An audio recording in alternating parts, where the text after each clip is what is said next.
What makes a good ESOP candidate? Well, you have to have a company that is, I would say, mature, has good cash flow. In fact, you would be looking for a company that has at least $1.5 million of EBITDA on an adjusted basis, probably 40 employees or more. Below those levels, an ESOP is possible, especially if you do it in stages. Probably maybe not be able to finance 100%, but maybe you could do a partial ESOP transaction at levels lower than that. But those numbers are pretty comfortable. And the reason for that is that a lot of the transaction costs for something like this are fixed. And there's a lot of professionals that have to get paid to pull this off, and so very, very small companies might struggle a little bit.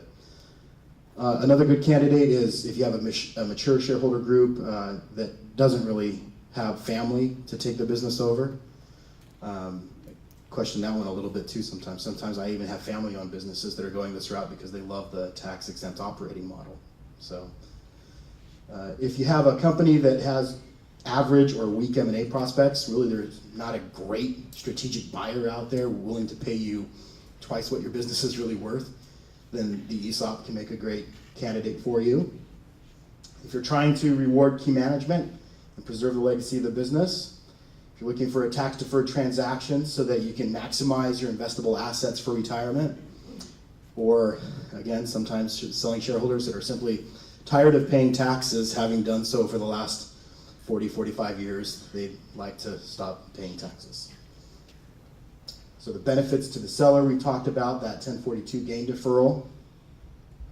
And the deferral becomes permanent if the replacement property passes to the estate, stepped up in tax basis, and is disposed of at that time. For the company and for the seller, it's a pre-tax leverage buyout. And because it's pre-tax, you can de-lever much more quickly than you otherwise could. If there is no ready buyer for your company, you create your own with the ESOP. And you can, if you desired, we can have a multi-year, multi-stage liquidation strategy. And you can remain in operational control of the business throughout that whole process. So even though you've sold, you haven't relinquished operational control of the business.